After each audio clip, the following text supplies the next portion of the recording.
Bonjour à tous, j'espère que vous allez bien. Je vous retrouve dans un nouvel épisode de podcast lecture dans lequel nous allons avoir plein de rubriques comme au tout début.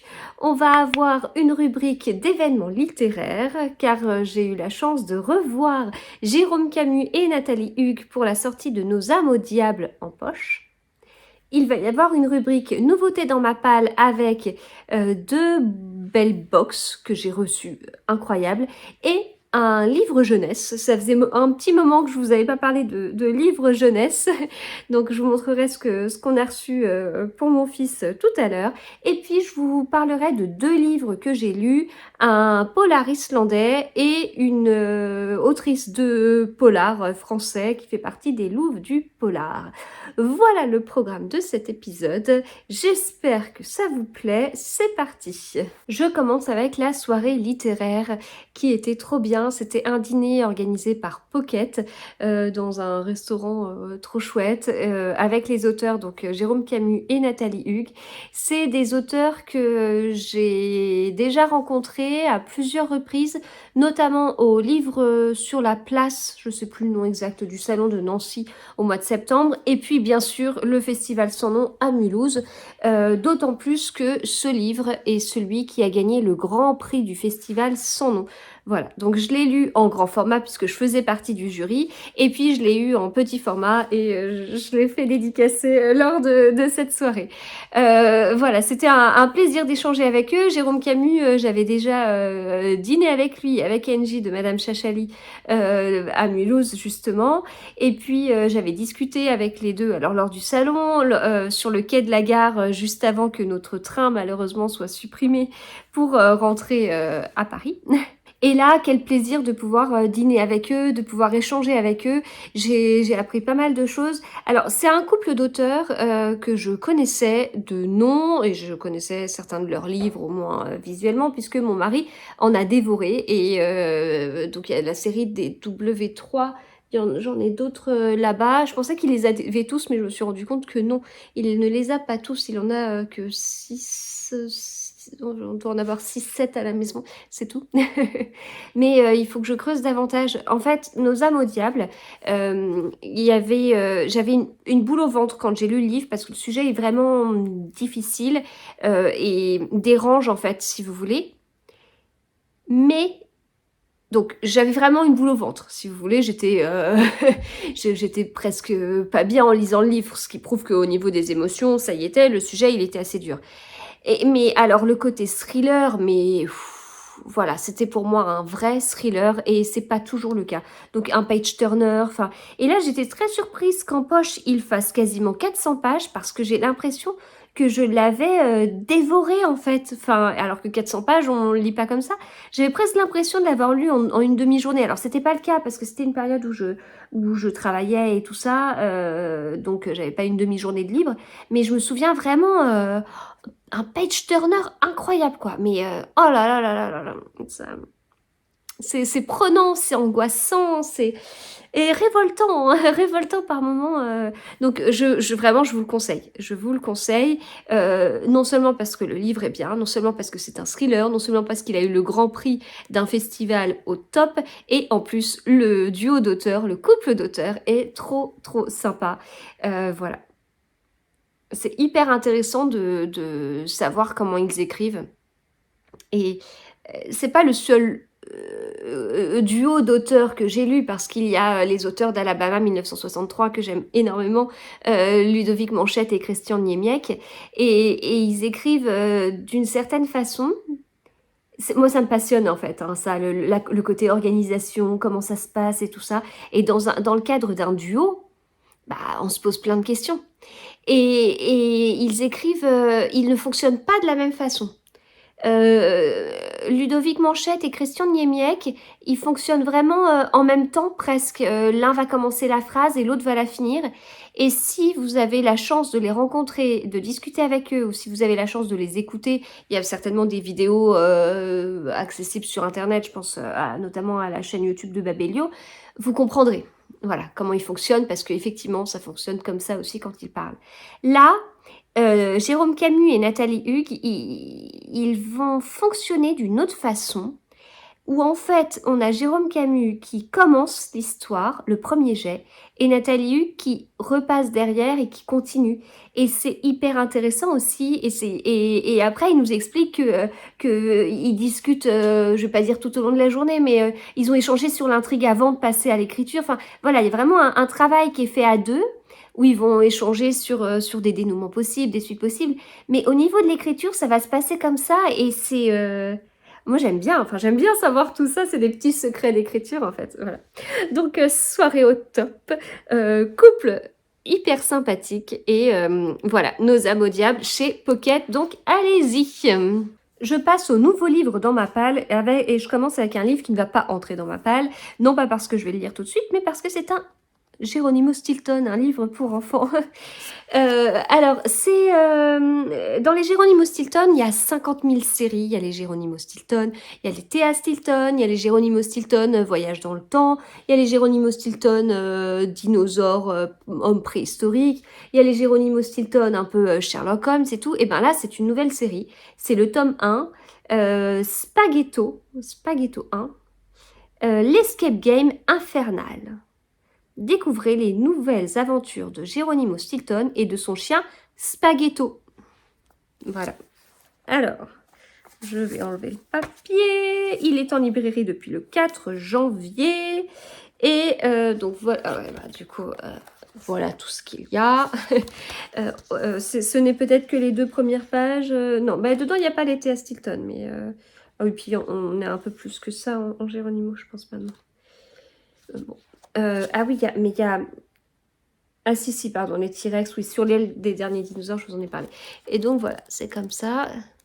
Alors, mon fils est archi fan de Geronimo Stilton.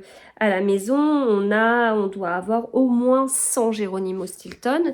Et je ne parle pas des Théa Stilton, ma grande était fan des Théa Stilton.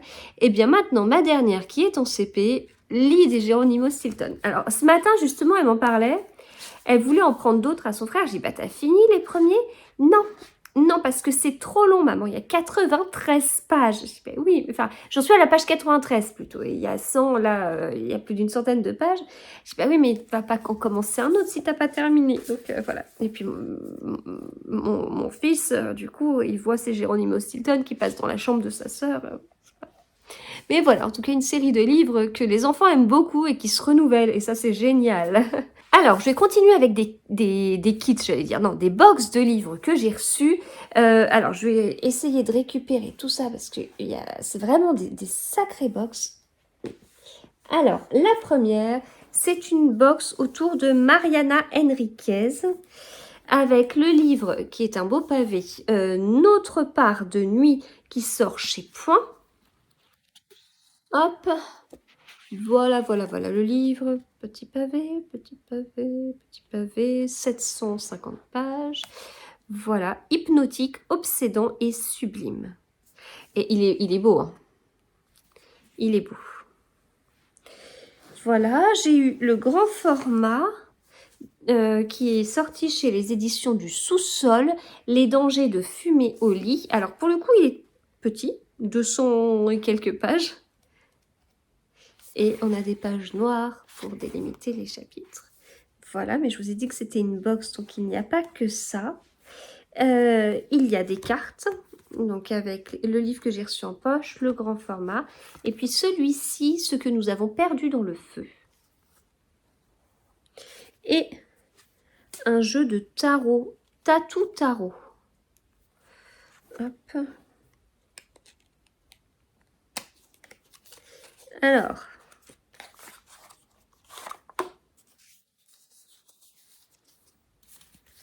Eh bien, il est super beau. Voilà, donc encore merci aux éditions Point, aux éditions du Sous-sol, parce que c'était un colis assez dingue. Donc voilà, je suis vraiment très touchée. C'était super bien présenté et tout, donc voilà pour ce colis Mariana Enriquez. Et maintenant, je vais vous montrer une autre box que j'ai reçue. Alors, je suis en train de me rendre compte que c'est pas tout à fait dans les mêmes conditions. Parce que j'ai fait des photos depuis. dingue, j'ai fait un réel. Je me suis trop amusée quand j'ai fait le réel, tellement c'était c'était fou quoi. Alors, je remets ça. Alors, j'ai reçu ça, voilà, pièce à conviction, avec là une fausse tache de sang et tout. Dossier 6 versions, affaire Les Orphelins du Mont-Sarclos, date de publication le 12 janvier 2023. Description, les cold cases font les meilleurs polars, statut de l'enquête non résolu, responsable de l'enquête Triple L de MAG, envoyé par le laboratoire Equinox Les Arènes. Voilà. Et donc à l'intérieur, il y a le livre. Le livre, c'est quoi? C'est ça. 6 versions de Matt Wesolowski. Alors, bienvenue dans 6 versions. Je suis Scott King. Durant 6 semaines, nous reviendrons sur la tragédie du mont Scarlo. Je crois que je n'ai pas bien prononcé tout à l'heure. Scarlo. Non. Scarclo. Voilà. Donc, Cold Case, donc il y a un ado de 15 ans qui disparaît, et puis 20 ans après, podcast 6 versions, et bien on a Scott King qui revient sur cette énigme, sur voilà, cette enquête, ce sujet non résolu, et il va donner la parole aux différents témoins avec nos ados qui ont bien grandi. Voilà, j'ai trop hâte. Mais alors du coup, c'était rigolo hein, ça, mais c'est pas tout, parce que j'ai aussi le dossier de l'affaire. Et dans le dossier de l'affaire, il y avait ça. Et donc on a, oui, ils ont été loin, hein, franchement. Avec, eh bien, j'ai des photos. Ça va peut-être aider à résoudre cette affaire. Voilà. J'ai un petit article de presse qui vient de l'édition août 1997. Le disparu du mont Scarclo, que s'est-il passé? On est en Écosse et tout, donc on revient sur l'histoire, voilà. Et puis ensuite, rapport d'investigation. Et donc là, un petit mot sur... alors, il y a le rapport de l'officier responsable de l'enquête, la déposition de l'éditeur, et menez l'enquête et racontez-nous votre expérience de lecture sur les réseaux sociaux. Voilà. C'est génial. Enfin, ils ont joué le truc à fond, quoi. Donc, ça donne encore plus envie de le lire. Hein. Voilà. Donc ça, c'est 6 versions. Alors, on va rester dans le monde noir du polar, parce que je vais vous parler de 2 livres que j'ai lus. Les Fils de la poussière d'Arnaldur Indridason et Des poignards dans les sourires de Cécile Cabanach. Alors, je commence avec Les Fils de la poussière d'Arnaldur Indridason, qui est un auteur islandais. Il a écrit beaucoup de livres, même si moi, le premier auteur islandais que j'ai découvert, c'est Ragnar Jonasson. Voilà. Ouais, j'aime bien Ragnar Jonasson. Alors, ce livre, il est sorti en poche chez Point. Et c'est le premier de la série d'une enquête d'Erlendur. C'est le premier avant qu'il écrive à la fin des livres qui se passent au début. Enfin, je pense que c'est un peu comme 1991 de Franck Tillier. C'est-à-dire que dans l'ordre chronologique de notre personnage principal d'Erlendur, en fait, il faudrait commencer par les derniers livres écrits, mais moi j'ai préféré commencer par la suite, au moins, enfin la série au moins telle qu'il l'a écrite. Voilà, donc c'est pas grave, je reviendrai dans le passé d'Erlendur, pas de souci. Alors, il paraît assez épais, mais en fait, 350 pages, je l'ai lu en un après-midi, voilà. C'est un livre que j'avais acheté de mon côté, alors que j'avais déjà vu l'auteur très rapidement au Quai du Polar à Lyon, début avril 2022. Et à ce moment-là, j'avais été mal conseillée par le libraire parce que je lui avais dit, on arrivait très vite et j'aurais voulu poser la question à l'auteur, c'est quoi le premier? Sauf qu'en fait, il fallait acheter le livre avant d'arriver à l'auteur. Et donc, je tombe sur le libraire, il me dit, vous voulez quoi? Je dis, le premier. Puis il me dit, c'est ça, La Cité des Jarres. Mais non. non, je n'ai pas vu du tout cette information-là. Ça, c'est le premier. Et je veux commencer par le premier. Parce que si j'accroche avec le personnage principal, je le revois après. Et ce qui est super chouette dans les séries policières comme ça, c'est que le personnage principal, il a une vie personnelle. Et du coup, on le voit évoluer. Donc, moi, je voulais le voir évoluer. Donc plus épais que ce qu'il semble être. Autre petit point, mais c'est vraiment un détail, j'aime beaucoup ces pages. Voilà. Moi qui écris l'endroit où j'achète mes livres et la date à laquelle j'ai acheté en début de livre, eh bien, au crayon à papier, je peux vous dire que c'est un papier où c'est très agréable d'écrire dessus. Je ne vais pas écrire sur mon livre, mais j'aime beaucoup. Voilà, ça gratte un peu, j'aime bien. Ça fait un peu ancien livre. Justement, les pages sont un peu épaisses, vu l'épaisseur par rapport au nombre de pages. Donc, voilà. Parenthèse fermée sur l'objet livre que j'apprécie.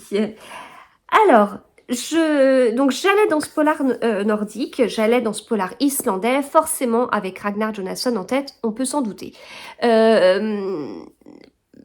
moi, un polar nordique, c'est un polar froid, c'est un polar glaçant, c'est un polar à ambiance un peu pesante.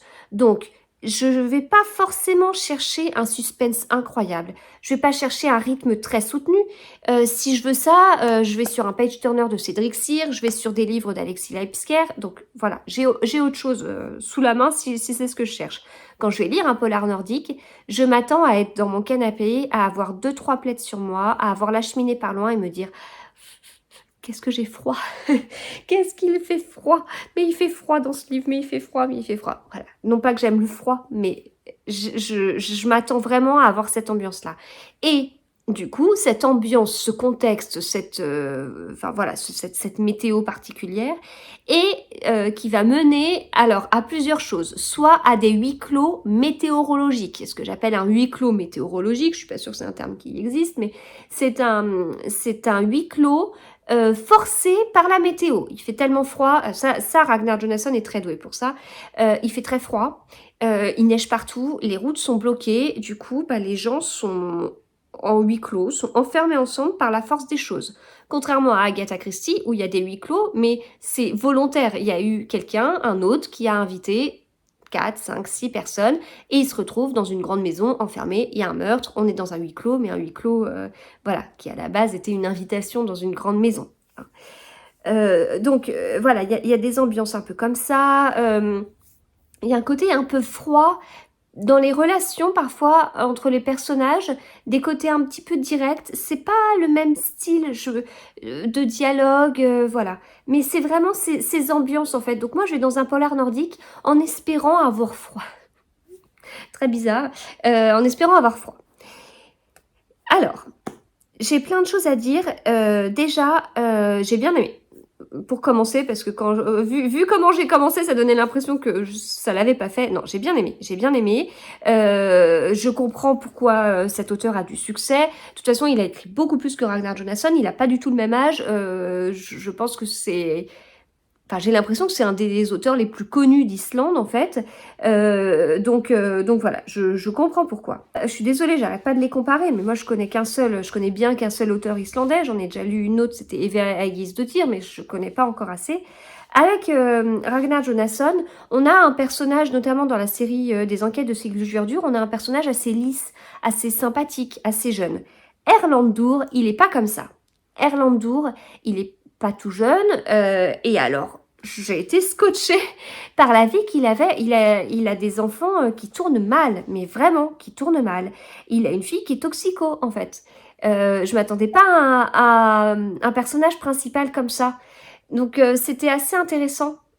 En fait, ça changeait. Et donc je suis contente, je change d'auteur, je change de style, parfait. Alors, donc ça, je veux pas dire que c'était super chouette parce qu'il avait des enfants toxicos, non. Mais j'ai été surprise. À côté de ça, j'ai pas trop senti l'ambiance glaçante. Je peux pas vous dire, si on ne m'avait pas dit où ça se passait, je vous aurais pas dit ah, je suis sûre que c'est en Islande. Non, j'aurais eu des doutes quand même. Donc voilà, il y a ça. Pardon. J'ai été assez prise dans l'histoire. On a des... c'est assez intéressant, on a toute une histoire autour d'un hôpital psychiatrique, le dénouement était assez bon, et on a un côté très noir dans l'intrigue, dans ce qui se passe, très noir avec ce personnage d'Erlendur, voilà, c'est assez particulier, enfin qui n'a pas une vie toute lisse en fait, Voilà, ça m'a beaucoup plu. Ça m'a beaucoup plu, si bien que j'ai très hâte de lire la suite et je me suis rendu compte que la suite n'était pas un gros livre du tout, il fait même pas 300 pages. Et celui-ci, je l'ai dévoré en fait. J'ai pas ressenti ce rythme lent qu'on a souvent dans les polars nordiques. Pour moi, ça l'a fait au niveau du rythme. Voilà, donc vraiment bien, vraiment bien. Alors même si c'était pas l'ambiance glaçante, même si il n'y avait pas l'ambiance d'un polar nordique, il y avait quand même une ambiance angoissante, mais pas par la météo, par ce qui se passait avec les personnages en fait. Mais noir, c'est noir. C'est vraiment noir. Voilà, donc Les Fils de la Poussière d'Arnaldur Indridason, et je vous conseille d'y aller si vous n'y avez pas encore été. Je vous parle quand même d'un livre qui est pas récent, hein. Il est sorti dans les années fin 90, je crois. Alors, l'auteur est né en 1961. La Cité des Jarres, le fameux qu'on m'a vendu comme étant le premier, en fait, il est paru en Islande en 2000. Ok, et celui-ci, 97. 1997. Ah, c'est pas tout jeune. Voilà, Les Fils de la Poussière. Et je vais terminer avec Des poignards dans les sourires de Cécile Cabannac. Il y a des livres que j'ai envie d'aimer. Voilà, c'est comme ça, j'ai envie d'aimer, soit parce que j'ai déjà rencontré l'auteur, l'autrice en l'occurrence, et j'ai bien accroché, soit parce que c'est des séries de livres dont j'ai entendu beaucoup de bien, soit parce que j'ai envie d'aimer le premier tome, parce que franchement, il y a un tome 3 qui me tente énormément, ça en fait aussi partie. Voilà, il y a plein de raisons. J'avais envie de l'aimer, et je l'ai aimé. Voilà, ça c'est très bien. Parce qu'en fait, quand j'ai envie d'aimer un livre, des fois, ça me met une petite pression et je vais chercher la petite bête. Mais là, non. J'ai vraiment bien aimé. J'ai beaucoup aimé. J'ai adoré ce livre. Voilà, Des poignards dans les sourires. Alors, j'ai acheté ce livre à la Foire aux livres de Brive, l'édition 2022. C'est écrit là. Alors pour le coup, c'est un papier lisse, c'est pas un papier tout gratté là, tout granuleux comme l'autre, c'est très différent. Donc écrire au crayon à papier dessus, c'est pas la même sensation. Alors, ce livre paraît être un petit pavé, je sais même plus combien de pages il fait, 500 pages, mais il se lit vraiment vite, j'ai oublié qu'il faisait 500 pages. J'aime bien la couverture et tout ça. Alors, ce livre ne se passe pas maintenant, il se passe dans les années 2000, ce qui est assez original. Et en fait, on a une femme, un personnage principal, Catherine Renon. Alors, personnage principal de l'intrigue, mais c'est pas le personnage principal du livre, c'est pas elle qui va mener l'enquête, en fait. Elle est plutôt une victime. Oui et non. Enfin, en fait... c'est particulier parce que, alors elle est mère de 3 enfants, elle est mariée avec François, ça se passe en Auvergne, et, en fait, François, pas facile d'être marié avec lui, il passe son temps à aller voir à droite à gauche, il boit beaucoup, voilà, et ça se passe pas très bien entre eux. Et Catherine, elle est partie chez sa sœur, qui malheureusement est en fin de vie. Elle est partie chez sa sœur avec ses 3 enfants pour un week-end, un peu contente de couper et de pas voir son mari qui fait plus ou moins sa vie ailleurs. Et quand elle revient, il est pas là. Il est pas là. Rien, il y a rien. Il y a pas un mot, il y a rien. Et il manque des affaires en l'occurrence, mais voilà. Ce fameux François, il vient lui-même d'une famille un peu particulière. Il a 2 sœurs, deux sœurs, deux sœurs. Sa mère, on peut pas dire qu'elle ait eu un instinct maternel de folie, voilà. Donc elle, en revanche, elle se pose quelques questions parce que Catherine, elle, quand elle voit que son mari n'est pas là, limite, elle se dit « Ok, il nous a laissé tomber. Allez, on remonte la pente, voilà, ok, il est parti, maintenant, il faut qu'on vive comme ça. » Et voilà. Donc elle n'a même pas contacté au début la police, la gendarmerie, rien du tout. Et c'est la mère, c'est sa belle-mère qui secoue un peu, mais en même temps, on n'est pas sur des personnages tout lisses, quoi. La belle-mère, elle secoue, mais comme je vous dis, c'était une mère particulière, hein. Et Catherine, elle signale pas tout de suite la disparition. Oui, mais bon, elle est peut-être pas si méchante que ça. Enfin, voilà, on est un peu sur des vagues entre les personnages, ils sont pas tout noirs ou tout blancs, voilà. Donc ça c'est bien. Ça veut dire qu'ils sont bien décrits. Et donc les personnages qui vont mener l'enquête, c'est Virginie Sevran et Pierre Biolay. Virginie, elle était au Quai des Orfèvres et en fait c'est sa première enquête en province. Et il y a vraiment un côté vie privée des personnages. On va la voir eh bien s'intégrer dans une nouvelle équipe, faire connaissance avec l'équipe et puis le médecin légiste et compagnie. Et c'est très chouette de voir tout ça, surtout que je compte bien la voir dans d'autres tomes de cette série. Et je suis contente de découvrir tout ça et de voir comment ça va évoluer. Donc je me suis vraiment bien attachée à elle. Et c'est un personnage que j'aime beaucoup, en fait, que j'aime bien voir... J'ai bien aimé passer du temps avec elle, en fait. Ouais, c'est un personnage que j'ai envie de suivre. Voilà. C'est vraiment un personnage que j'ai envie de suivre. L'enquête, elle était prenante. On alterne entre les personnages. On voit les sœurs de François. On voit la femme de François. On voit la mère de François. On voit justement Virginie qui mène son enquête et tout. Et voilà, c'est 500 pages, mais en fait, le rythme, il est bien là. La construction, elle est intéressante. On passe d'un personnage à l'autre. On a très vite envie de continuer. Et voilà, ça le fait totalement. Le dénouement, il était bien. Le dénouement, il était vraiment bien. Je ne l'avais pas deviné. Je l'avais pas deviné. J'avais un peu pensé, mais j'avais vite balayé. Et j'ai balayé trop vite. Voilà, vraiment chouette. C'est bien écrit. Et voilà, c'est très bien écrit. C'était bien. Maintenant, il faut que je lise la suite. Je sais pas s'il y a non, il n'y a pas une petite image de la suite. Non. Bon, eh bien écoutez, je compte bien lire la suite et lire aussi le tome 3 qui me tentait beaucoup à la base. Donc voilà, Des poignards dans les sourires de Cécile Cabanac qui est donc une louve du polar. Voilà, eh bien écoutez, je vais m'arrêter là. Comme j'avais pas mal de petites choses à vous dire avant, c'est pour ça que je me suis limitée à 2 livres lus dans cet épisode de podcast. En tout cas, j'espère qu'il vous a plu. Je veux bien avoir vos avis d'ailleurs, hein, si c'est les auteurs dont je vous ai parlé, si vous avez déjà lu de ces livres, notamment les Camus, hein, Jérôme Camus et Nathalie Hugues, si vous en avez lu, conseillez-moi. Et puis, on se retrouve très vite. J'ai plein de vidéos à vous proposer, des podcasts lecture, mais pas que. J'espère que tout ça vous plaît. En ce moment, il y a pas mal de choses sur ma chaîne.